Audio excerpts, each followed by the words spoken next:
This is the second half. Glad I didn't eat the whole foot long last night.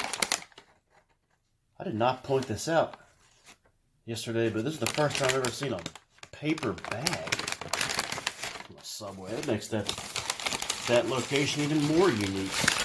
Paper bag. Maybe I have seen one before, but it looks like a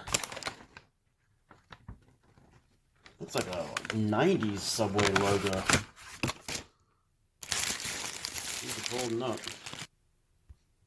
So after a day, the tomato looks like it could cause some problems. E. coli. I don't care. I'm eating this.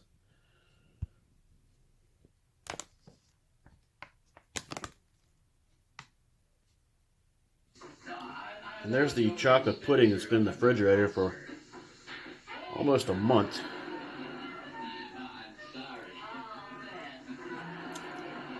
Tastes alright. I might have to skim off that whitish film there. Other than that, it'll be alright.